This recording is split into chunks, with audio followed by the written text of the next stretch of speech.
சிங்கம் ஒரு சிங்கம் எப்போ எதுலயும் பெக்யூலியர் தான். ஒரு முறை சிங்கம் கரிச்சிச்சதுன்னா அந்த சவுண்ட்ல ஒரு 8 கிலோமீட்டருக்கு சும்மா அதிரும், எல்லா திசைகளும் அதிரும். அப்படிப்பட்ட அந்த சிங்கம் வேட்டைக்கு மட்டும்தான் வெளியில வரும், வேடிக்கை பார்க்கறதுக்கெல்லாம் வெளியில வராது. வேட்டையில கூட உயிரோடு இருக்கிற மிருகங்களை தான் வேட்டையாடும். அதுலயும் பெரும்பாலும் தன்னை விட பெரிய சைஸ் உள்ள மிருகங்களை தான் குறி வச்சு தாக்கும், ஜெயிக்கும். எவ்வளவு பசியில் இருந்தாலும் உயிர் இல்லாததை, கெட்டு போனதை தொட்டு கூட பார்க்காது. அப்படிப்பட்ட அந்த சிங்கம் அவ்வளவு ஈஸியா எதையும் தொடாது, தொட்டா விடாது.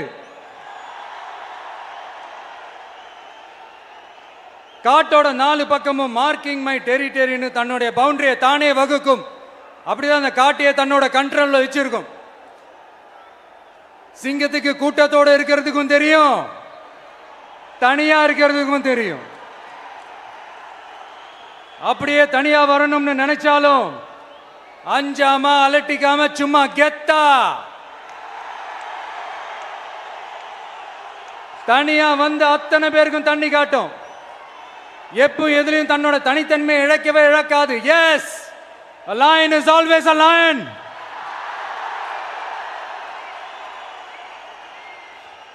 There are so many jackals and other animals in the forest, but there will be only one lion. And even if it is single, it will be the king of jungle. It is not only a description but also a clear declaration. சிங்கத்தை பத்தி பேசிட்டு நம்ம சிங்க குட்டிகளையும் சிங்க பெண்களையும் பத்தி நம்ம பேசாம இருக்க முடியுமா? அவங்கள எப்படி நான் மறப்பேன்? அவங்க தான் என்னுடைய உயிராச்சே, என் நெஞ்சில் குடியிருக்கும்.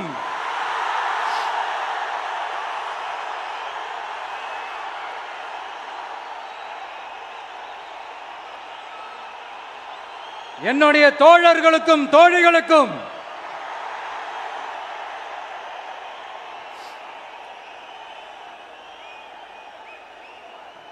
நேர்ல வர முடியாத சூழல்ல வீட்டில் இருந்துகிட்டே நம்மளோட இந்த மாநாட்டில் நேரலை வாயிலாக கலந்துகிட்டு இருக்கிற என்னுடைய அம்மாக்கள், அக்கா தங்கைகள், அண்ணன் தம்பிகள், நண்பர்கள் அனைவருக்கும் என்னோட உயிர் வணக்கம்.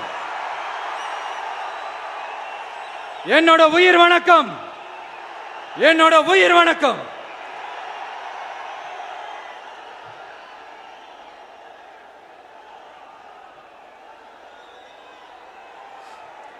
வீரம் விளையும் மாமதுரை மண்ணை வணங்குகிறேன்.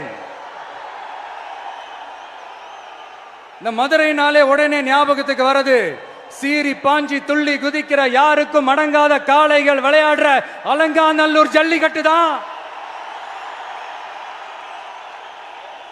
நம்ம வைகை ஆறு தான். அழகர் ஆத்துல இறங்குற வைபவம், மதுரை மீனாட்சி அம்மன். இந்த மண்ணோட உண்மையான குணம் உணர்வு பூர்வமான மண் இது. அது மட்டும் இல்ல, இந்த மண்ணில் வாழ்ற மக்களும் அப்படித்தான் உணர்வு பூர்வமான ஆளுங்க. நான் இந்த மண்ணில் கால் எடுத்து வச்ச உடனே ஒரே ஒருத்தரை பத்தி தான் மனசுக்குள்ள ஓடிக்கிட்டே இருந்தது. அவர் யாருன்னு உங்களுக்கும் தெரிஞ்சிருக்கும். சினிமானாலும் சரி, அரசியல்னாலும் சரி, நமக்கு ரொம்ப ரொம்ப பிடிச்சது புரட்சி தலைவர் எம்ஜிஆர் அவர்கள் தான். அவரோட பழகிறதுக்கு எனக்கு வாய்ப்பு கிடைக்கல. ஆனா அவரை மாதிரியே குணம் கொண்ட என்னுடைய அண்ணன் புரட்சி கலைஞர் கேப்டன் விஜயகாந்த் அவர்களோட பழகிறதுக்கு எனக்கு நிறையவே வாய்ப்பு கிடைச்சது. அவரும் இந்த மதுரை மண்ணை சேர்ந்தவர் தானே, அவரை மறக்க முடியுமா? தமிழ்நாட்டு மக்கள் உணர்வுபூர்வமா உண்மையா நம்ம பக்கத்திலே நிக்கிறவங்க, அதுக்கு ஒரு மிகப்பெரிய அடையாளம் தான் இந்த மதுரை மண். நம்ம தமிழக வெற்றி கழகம் கையில் எடுத்திருக்கிற அரசியலும் அப்படித்தான். உண்மையான அரசியல், உணர்வு பூர்வமான அரசியல், நல்ல அரசியல், நல்லவங்களுக்கான அரசியல், நாட்டு மக்களுக்கான அரசியல், நல்லது மட்டுமே செய்கிற அரசியல்.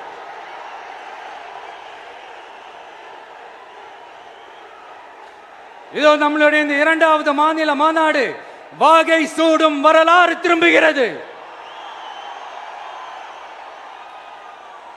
அப்படி இந்த மாநாட்டுக்கு பேர் வச்சிருக்கிறோம். 1967லயும் 1977லயும் நம்ம தமிழக அரசியல் ஒரு மிகப்பெரிய ஆட்சி அதிகார மாற்றங்கள் ஒண்ணு நடந்துச்சு இல்லையா? அதே மாதிரிதான் அடுத்த வருஷம் 2026ல அப்படி ஒரு வரலாறு திரும்ப போகுதுன்னு உறுதியா சொல்றதுக்கான மாநாடு தான் நம்மளோட இந்த இரண்டாவது மாநில மாநாடு. விக்கிரவாண்டி விசாலையில் நம்மளுடைய ஃபர்ஸ்ட் மாநாடு நடத்தணும், வெற்றி கொள்கை திருவிழா. அதுக்கப்புறமே நீங்க பார்த்திருப்பீங்க, தமிழக அரசியல் அந்த தட்ப வெப்பத்தையே மாத்தினுச்சு. நமக்கு எதிராக எத்தனை குரல்கள். ஆனா உங்களுக்கு தான் நம்மளை பத்தி நல்லா தெரியுமே, எந்த குரலையும் காதலையே போட்டுக்காம மக்களோட குரலை மட்டுமே கேட்டுக்கிட்டு நமக்கு எதிராக வர அத்தனை கூக்குரல்களையும் சின்னதா ஒரு சிரிப்போடவே கடந்து வந்திருக்கிறோம். அது இல்லாம நம்ம மாநாட்டில் ஒலிக்கிற இந்த குரல் இந்த ஒற்றை தமிழ் மகனோட குரல் மட்டுமல்ல, ஒட்டுமொத்த தமிழ்நாட்டு மக்களுடைய குரல். தமிழ்நாட்டில் இருக்கிற ஒவ்வொரு வீட்டில இருந்தும் ஒலிக்கிற குரல், ஒட்டுமொத்த உலகெங்கும் வாழும் ஒவ்வொரு தமிழ் வீட்டிலிருந்தும் எழும் குரல்.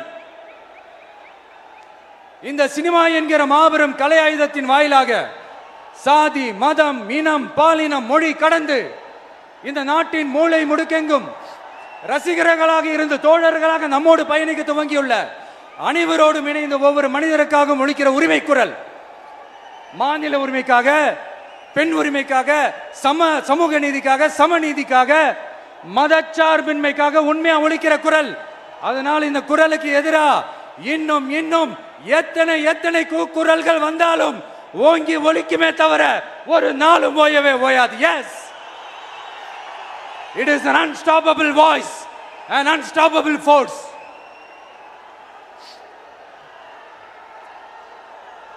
நம்ம அரசியலுக்கு வர்றதுக்கு முன்னாடி அட இவரெல்லாம் வர மாட்டாரியா, அவரே வரல, இவரே வரல, இவருங்க வர போறாரு அப்படின்ட்டு நிறைய பேர் ஜோசியம் சொன்னாங்க. அப்புறம் நம்ம கட்சியினுடைய பேர் அறிவிச்சதுக்கு அப்புறம் பேரு தானே அறிவிச்சிருக்கிறாரு, மக்கள் கிட்ட பேர் வாங்கணும்ல, அதெல்லாம் முடியாதுன்னாங்க.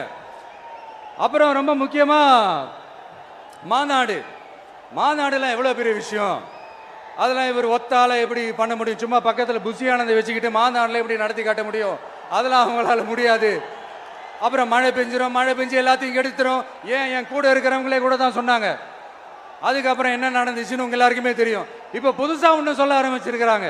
அது என்னடானா, ஆட்சியை பிடிக்கிறதெல்லாம் அவ்வளோ ஈஸி இல்லை இல்லையா. இப்போ அதெல்லாம் விட்டாங்க, இப்போ இங்கே வந்துட்டாங்க. இவர் நேராக ஷூட்டிங்லேருந்து வருவாராம், வந்து ஆட்சியை பிடிப்பாராம். அது எப்படி இவராலே முடியும், அவராலேயே முடியல, இவராலேயே முடியல, அவருக்கு அத்தனை வருஷம் ஆச்சு, இவராலே எப்படி முடியும்ட்டு ஒரு பக்கம்.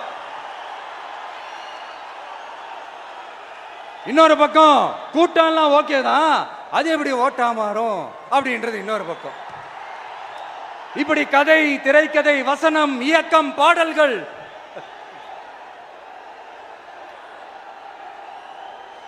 அதனால இந்த அரசியல் ஆய்வாளர்களுக்கு நான் சொல்றதெல்லாம் ஒன்னேதான், நல்லா கேட்டுக்கங்க. இந்த விஜய் ஏதோ இந்த பல லட்சம் பேர் கூடுற கூட்டத்தில் மட்டுமே இருக்கிறாரு அப்படின்னு மட்டும் தப்பு கணக்கு போட்டாதீங்க. ஏன்னா நம்மளுடைய இந்த கூட்டம் வெறும் ஓட்டா மட்டும் இல்லைங்க, வரப்போற தேர்தலில் மக்கள் விரோத ஆட்சியாளர்களுக்கு நாம வைக்க போற வேட்டா, நம்மளை கோட்டைக்கு அனுப்ப போற ரூட்டா இருக்க போதுன்னு சீக்கிரமாவே தெரிஞ்சுப்பீங்க. ஏன்னா கோடிக்கணக்கானவங்களோட ஹார்ட்லையும் வீட்லையும் ஏற்கனவே ஆல்ரெடி உயிரா, உணர்வா, உறவா இருக்கிறோம். நம்மளுடைய கனெக்ட் எல்லாம் வெறும் மக்களோட மட்டும்தான். நாம யாருன்னு அவங்களுக்கு தெரியும், அவங்க யாருன்னு நமக்கு தெரியும். நாமளும் நம்ம மக்களும் எப்படி இருக்கிறோம்னு எதிரிங்களுக்கு நல்லாவே தெரியும். இருந்தாலும் இந்த விஜய் எதுக்குப்பா வந்திருக்கிறாரு, இவர் என்ன புதுசா என்ன திட்டம்லாம் சொல்லிட்டாரு அப்படின்னு வேற நிறைய கேள்விகள். இந்த சொல்றேன் தெரிஞ்சுக்கங்க. பெண் குழந்தைகள், பெண்கள் மற்றும் வயசானவங்களோட பாதுகாப்புல தான் நம்ம பிரையாரிட்டியே. அடுத்து இளைஞர்கள், உழவர்கள், உழைப்பாளர்கள், நெசவாளர்கள் மீனவர்கள், ஆதரவற்ற முதியோர்கள், மாற்றுத்திறனாளிகள், மூன்றாம் பால் இனத்தவர்கள்னு இன்னும் இங்க யாருக்கெல்லாம் கவர்மெண்டோட ஒரு ஸ்பெஷல் அட்டென்ஷன் தேவையோ அவங்க எல்லாருக்குமான ஒரு கவர்மெண்ட் அமைக்கிறது தான் நம்ம இலக்கே. நான் ஏற்கனவே சொன்னதை தான் இங்க நான் திரும்பவும் சொல்றேன். நம்மளுடைய இந்த தமிழக வெற்றி கழகம் ஏதோ அரசியல் ஆதாயத்துக்காக தொடங்கப்பட்ட கட்சியெல்லாம் கிடையாதுங்க. கொள்கை கோட்பாடுகளோடு தந்தை பெரியார், பெருந்தலைவர் காமராஜர், அண்ணல் அம்பேத்கர், வீரமங்க வேலு நாச்சியார், மக்கள் சேவகர் அஞ்சலை அம்மாள், நம்மளுடைய 5 கொள்கை தலைவர்களோட வழிகாட்டுதல்களோடு தொடங்கப்பட்ட கட்சி. நம்ம ஸ்டாண்ட்ல நாம எப்பவுமே ஸ்ட்ராங்கா தாங்க இருக்கிறோம். அதுல எந்த மாற்றத்துக்கோ எந்த சமரசத்துக்கோ துளி கூட இடமில்லை. நம்மளுடைய ஒரே கொள்கை எதிரி பாஜக தான். நம்மளுடைய ஒரே அரசியல் எதிரி திமுக தான். எப்படி? நம்மளுடைய ஒரே கொள்கை எதிரி, நம்மளுடைய ஒரே அரசியல் எதிரி ஏதோ இந்த அண்டர் கிரவுண்ட் ஆதாயத்துக்காக டீல் போட்டுக்கிட்டு டீல் பேசிக்கிட்டு இந்த அலையன்ஸ் வச்சுக்கிட்டு இந்த ஊரை ஏமாத்துற கட்சி எல்லாம் நம்ம டிவிக்கே கிடையாதுங்க. யாருக்காகவும் எதுக்காகவும் எந்த பயமும் கிடையாது. மாபெரும் பெண்கள் சக்தி நம்மளோட இருக்கிறாங்க, மாபெரும் இளைஞர்கள் சக்தி நம்மளோட இருக்கிறாங்க, ஒட்டுமொத்த தமிழ்நாட்டு மக்களுடைய சக்தி நம்மளோட நிக்கிறாங்க. அப்படி இருக்கும்போது இந்தியாவில் இருக்கிற எல்லா ஸ்டேட்லயும் வாழ்ற நம்ம தமிழ் நெஞ்சங்கள் மட்டும் இல்ல, உலகம் பூரா 100க்கும் மேலான நாடுகள்ல வாழ்ற நம்ம தாய் தமிழ் உறவுகள் எல்லாருமே என்ன விஜய் தளபதி விஜய் இல்லனா விஜய் தளபதி இப்படி சொந்தம் கொண்டாடுற கோடிக்கணக்கானவங்களோட அன்பு மாசியும் நம்மளோட இருக்கும்போது, இவங்க எல்லாருமே நம்மளோட நிற்கும் போது எதுக்குங்க இந்த பாசிச பாஜகவோட நேரடி கூட்டணியோ இல்ல மறைமுக கூட்டணியோன்னு உறவு வச்சுக்க? நாம என்ன உலகமாக ஊழல் கட்சி? என்ன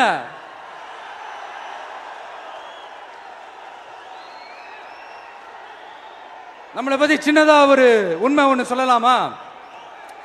என்னடா இவர் வாயால இப்படி சொல்றாருன்ட்டு யாரும் தவறா நினைச்சுக்க வேணாம். ஏன்னா இது ஒரு விதத்துல ஒரு ஃபேக்டும் கூட. அதனால தான் நான் சொல்லணும்னு ஆசைப்படுறேன். நம்ம யார் தெரியும்ல? நாம எல்லாருமே சொல்றேன். நாம யார் தெரியும்ல? இந்தியாவின் மாபெரும் மக்கள் சக்தி கொண்ட ஒரு மகத்தான வெகுஜன மக்கள் படை.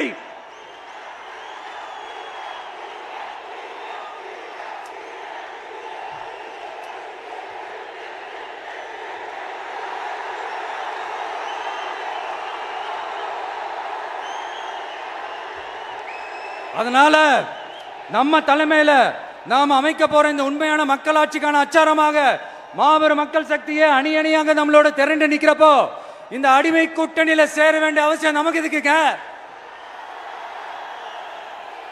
நம்மளுடைய இந்த கூட்டணி சுயமிழந்த கூட்டணியெல்லாம் இருக்காது, சுய மரியாதை கூட்டணியா தான் இருக்கும். இந்த ஒரு பக்கம் RSS கிட்ட அடிபணிஞ்சுக்கிட்டு, இன்னொரு பக்கம் மதச்சார்பற்ற கூட்டணின்னு இந்த மக்களை ஏமாத்துற கூட்டணியெல்லாம் நம்ம கூட்டணி இருக்காது.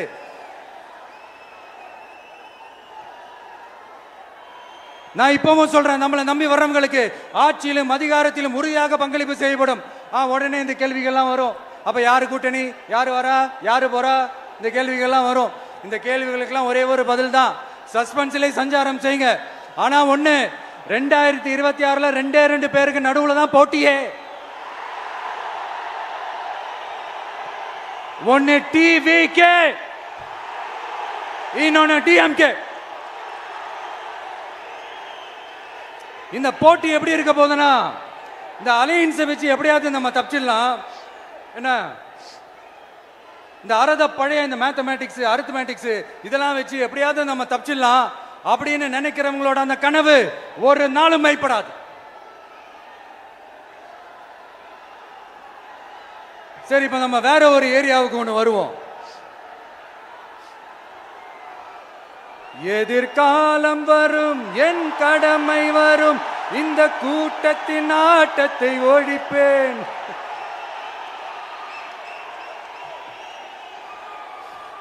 மக்கள் அரசியல் என்ற அந்த சவுக்க கையில் எடுக்கலாமா? யாருக்கு எதிரான தானே கேட்கிறீங்க? வேற யாரு? மறைமுக உறவுக்காரர்களான பாசிச பாஜகவும் பாய்சன் திமுகவும் தான். மாண்புமிகு பிரதமர் நரேந்திர மோடிஜி அவர்களே, 3வது முறையா ஒன்றியத்தோட ஆட்சி அதிகாரத்தை நீங்க தானே கையில் வச்சிருக்கிறீங்க.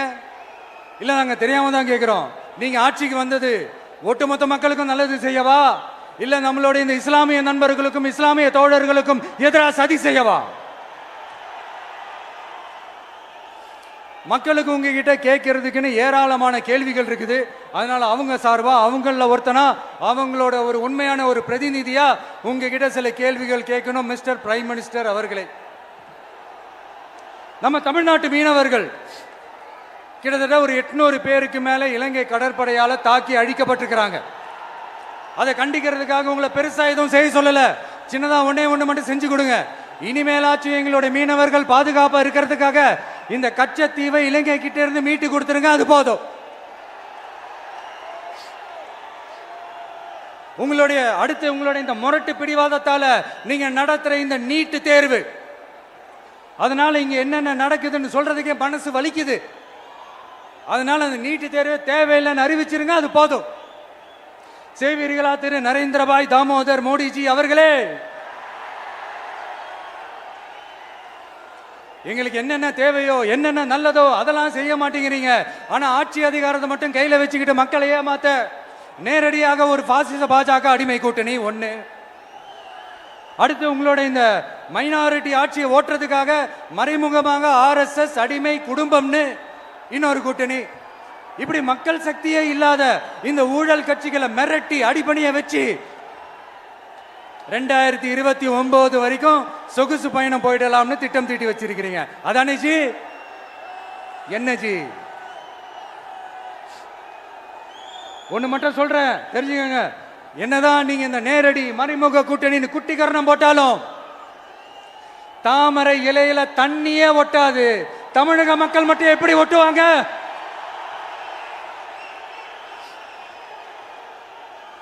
இங்க ஒரு MP சீட்டு கூட தரலன்றதுக்காக தமிழ்நாட்டுக்கும் தமிழ்நாட்டு மக்களுக்கும் எதுவுமே செய்யாம ஓரவஞ்சனை செய்யுது இந்த ஒன்றிய பாஜக அரசு. சங்கம் வச்சு தமிழ் வளர்த்த மண் இந்த மதுரை மண். அதனால இங்க அந்த கீழடியில கிடைச்ச ஆதாரங்களை எல்லாம் மறைச்சிட்டு எங்க நாகரிகத்தையும் எங்க வரலாறையும் அழிக்கிறதுக்காக உள்ளடி வேலை செய்யலாம்னு நினைக்கிறீங்க. தமிழ்நாட்டை தொட்ட என்ன நடக்கும் நீங்க பல உதாரணங்கள் இருக்குது. அதனால இதையெல்லாம் மறைச்சிட்டு எங்க மக்களை ஏமாத்திடலாம்னு மட்டும் நினைக்காதீங்க. மத நல்லிணக்கத்திற்கு பெயர் பெற்ற இந்த மதுரை மண்ணிலிருந்து சொல்றேன், உங்க எண்ணமெல்லாம் ஒரு நாளும் ஈடேறாது.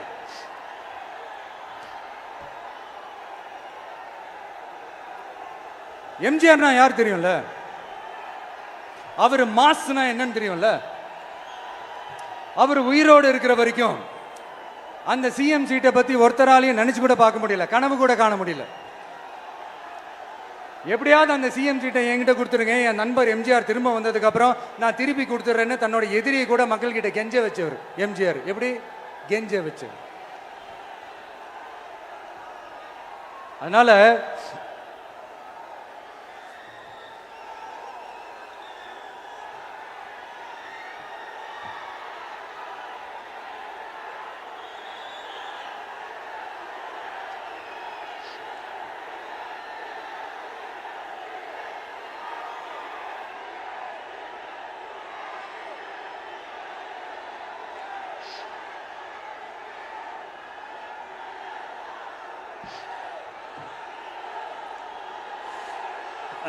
ஆனா இப்போ அவர் ஆரம்பிச்ச அந்த கட்சியை, எம்ஜிஆர் அவர்கள் ஆரம்பிச்ச அந்த கட்சியை கட்டி காக்கிறது யாரு? இன்னைக்கு அந்த கட்சி எப்படி இருக்குது அதை நான் சொல்லிதான் உங்களுக்கு தெரியணுமா? அப்பாவி தொண்டர்கள் அதை வெளியில சொல்ல முடியாம வேதனையில தவிக்கிறாங்க. 2026 சட்டமன்ற தேர்தலில் யாருக்கு ஓட்டு போடணும், எப்படிப்பட்ட ஆட்சி இங்க அமையணும்னு அந்த அப்பழுக்கற்ற அந்த தொண்டர்களுக்கும் ரொம்ப நல்லாவே தெரியும். அதனால என்ன வேஷம் போட்டுக்கிட்டு பாஜக இங்க தமிழ்நாட்டுக்குள்ள வந்தாலும் அவங்க வித்தை எல்லாம் இங்க வேலைக்கே ஆகாது. இப்படி பொருந்தா கூட்டணியா இந்த பாஜக கூட்டணி இருக்கிறதுனால இப்ப ஆட்சியில இருக்கிற இந்த வெற்றி விளம்பர மாடல் திமுக என்ன செய்யுதுன்னு தெரியும்ல? பாஜகவோட உள்ளுக்குள்ள ஒரு உறவை ஒன்று வச்சுக்கிட்டு வெளியில எதிர்க்கிற மாதிரி ஒரு டிராமா ஒன்று பண்ணிக்கிட்டு எதிர்கட்சியா இருந்தா போங்க மோடின்னு பலூன் விடுறது, ஆளுங்கட்சியா இருந்தா வாங்க முடியும்னு கொடை பிடிச்சுக்கிட்டு கும்பிடு போடுறது. இது மட்டுமா? ஒரு ரைடுன்னு ஒன்று வந்துட்டா போதும், இது வரைக்கும் போகவே போகாத ஒரு மீட்டிங், அதை காரணம் காட்டி டெல்லிக்கு போறது, அங்க ஒரு சீக்கிரட் மீட்டிங் நடத்துறது. நல்லா நோட் பண்ணணும் மக்களே, அந்த மீட்டிங் அப்புறம் இந்த இஷ்யூ அப்படியே காணாம போயிருக்குமே. அதேதான் Stalin uncle, what uncle is very wrong uncle.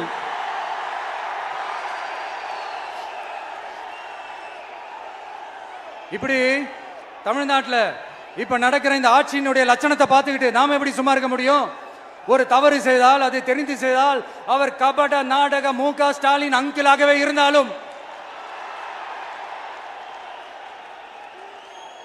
Uncle உங்களுக்கு மனசாட்சின்னு ஒன்று இருந்துச்சுன்னா நாங்க கேட்கிற கேள்விகளுக்கு மட்டும் கொஞ்சம் பதில் சொல்லுங்க அங்கிள்.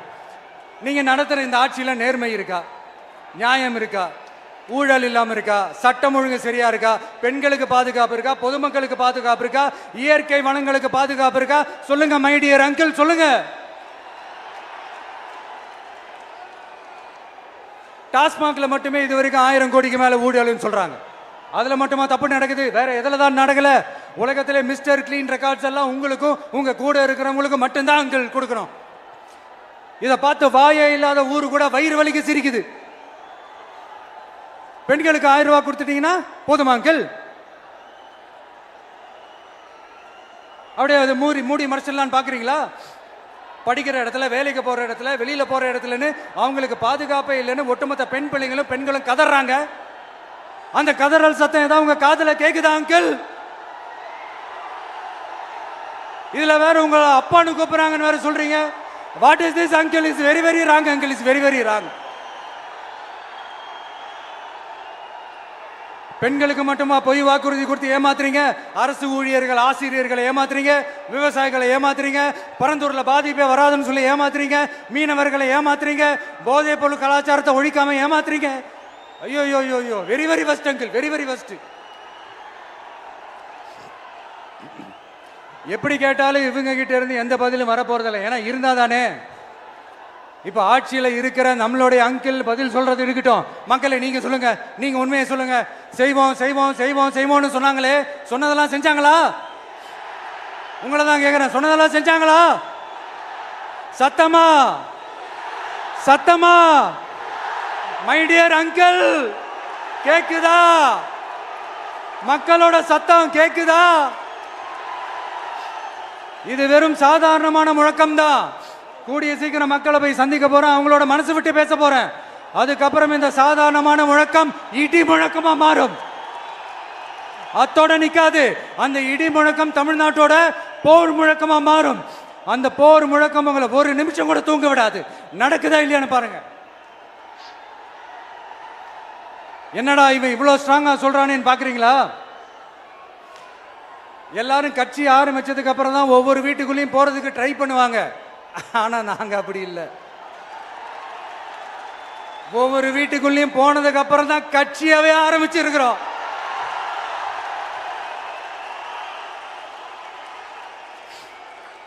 அதனால ஒட்டுமொத்தமா எல்லாருமா சேர்ந்து இந்த திமுக ஆட்சியை, கபட நாடக திமுக ஆட்சியை 2026 தேர்தலில் வீட்டுக்கு அனுப்புறோம். வீட்டுக்கு அனுப்புறோம். என்ன நண்பா, சரிதானே?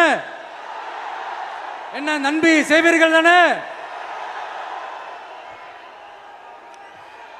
இப்போ உங்களுக்கு சின்னதா ஒரு சர்ப்ரைஸ். நம்ம கட்சியினுடைய வேட்பாளர் பட்டியலை இப்ப நான் அறிவிக்க போறேன். மதுரை கிழக்கு வேட்பாளர் விஜய். இன்னும் முடிக்கல. ஒரு நிமிஷம், இன்னும் முடிக்கல. மதுரை மேற்கு வேட்பாளர் விஜய். மதுரை மத்தி வேட்பாளர் விஜய். மதுரை தெற்கு வேட்பாளர் விஜய். மதுரை வடக்கு வேட்பாளர் விஜய். மேலூர் விஜய். சோழவந்தான் விஜய். திருப்பரங்குன்றம் விஜய். திருமங்கலம் விஜய். உசிலம்பட்டி விஜய்.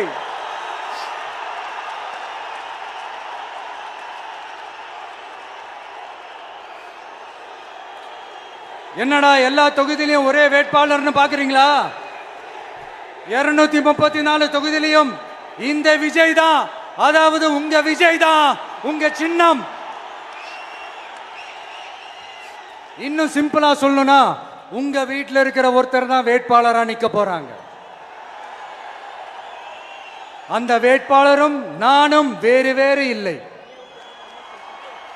நீங்க அவருக்கு ஓட்டு போட்டீங்கன்னா எனக்கு ஓட்டு போட்ட மாதிரி, இந்த முகத்துக்காக நீங்க ஓட்டு போட்டீங்கன்னா உங்க வீட்டில் இருக்கிற உங்களுடைய வேட்பாளர் ஜெயிச்ச மாதிரி. என்னடா இவர் ஏதோ ஓவரா சொல்றாருன்னு நினைக்க வேணாம். பிராக்டிக்கலா அப்படிதான் இருக்கும், அப்படிதான் இருக்கணும். நீங்களும் அப்படிதான் நினைப்பீங்கன்னு நான் நம்புறேன். ஏன்னா இது நம்மளை விட நம்ம எதிரிங்களுக்கு இன்னும் நல்லாவே தெரியும். அதனால எல்லாம் இந்த அதிகார பலம் எல்லாத்தையும் தூக்கிட்டு வந்துருவாங்க. வரட்டும், பாத்துக்கலாம். TVK will take it, TVK will meet it, TVK will compete with it and TVK will conquer it, TVK will conquer it.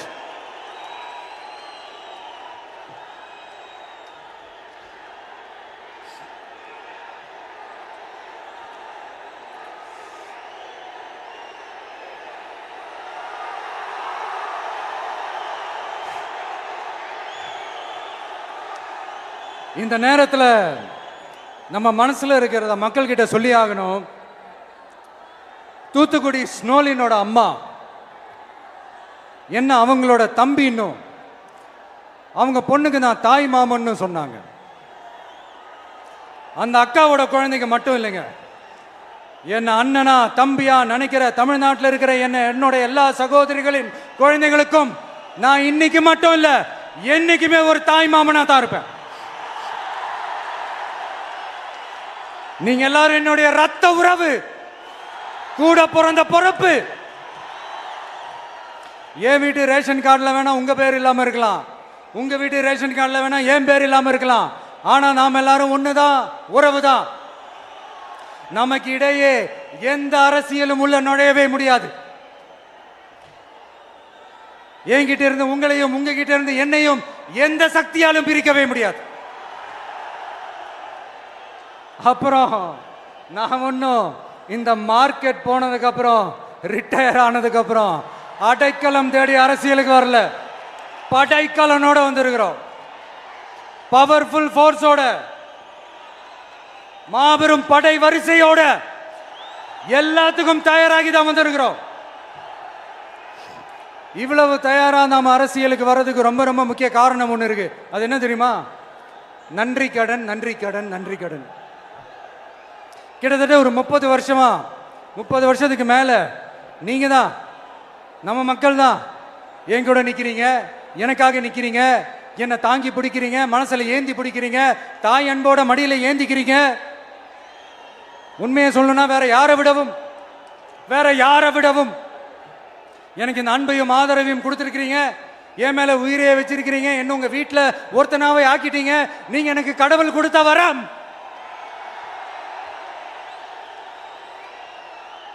உலகம் பூரா நமக்காக நம்ம கூட நிக்கிற நம்ம மக்களை நான் எப்படி மறப்பேன்?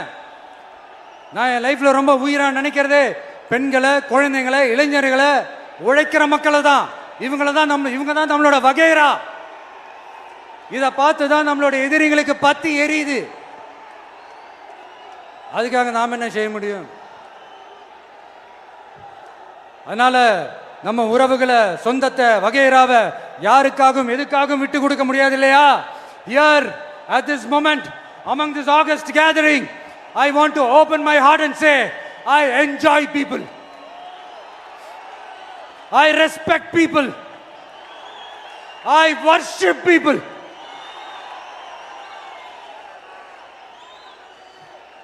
சரிப்பா, இவ்வளவு செஞ்ச நம்ம மக்களுக்கு நன்றி கடனா உன்னால முழுமையா செலுத்த முடியுமான்னு கேட்டா சத்தியமா சொல்றேன், என்னால முடியாதுதான்.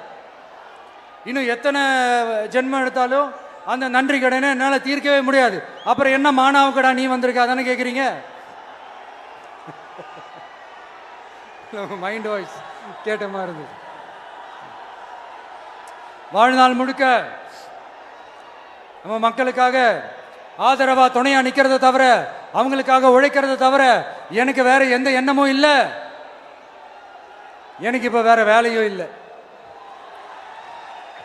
இனிமே எனக்கு இதுதான் என் வேலையே, என் கடன் இனி என் மக்களுக்கு பணி செய்து கிடப்பதே.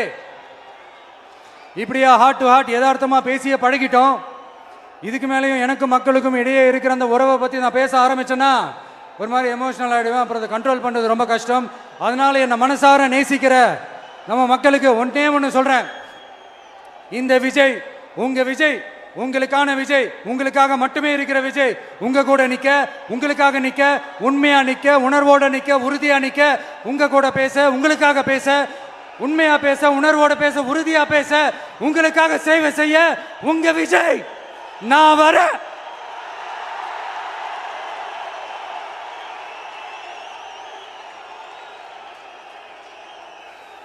சொல்லல முக்கியம், செயல் செயல் செயல் தான் முக்கியம். செய்கை தான் சும்மா சிறப்பா இருக்கணும். நான் ஆட்சிக்கு வந்தேன்னா சும்மா அது செய்வேன், இது செய்வேன், நல்லது செய்வேன், உருட்டுவேன், புரட்டுவேன், அதெல்லாம் கிடையாது.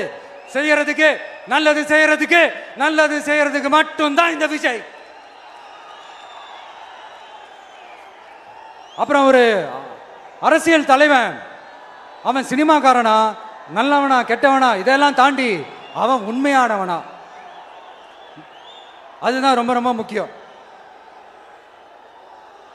இது சம்பந்தமா ஒரு குட்டி கதை ஒன்று சொல்றேன்.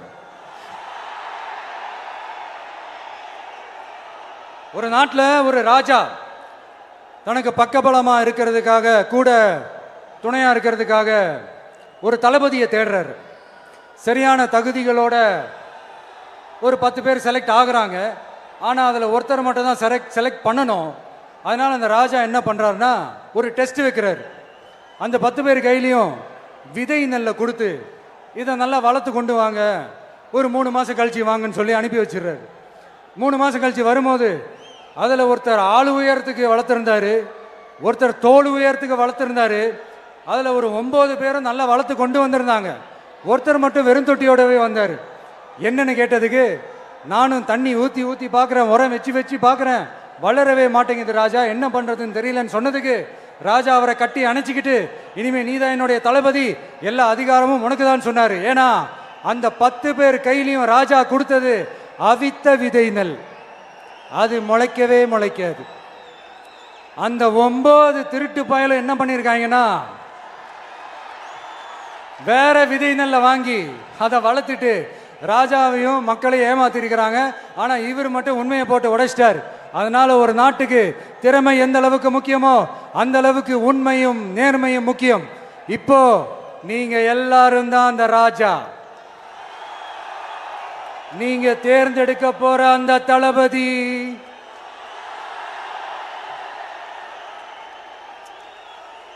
சும்மா சினிமாக்காரன் சினிமாக்காரன் சினிமாக்காரன். அம்பேத்கர் அவர்களை தோக்கடிச்சது சினிமாக்காரன் இல்ல, அரசியல்வாதி.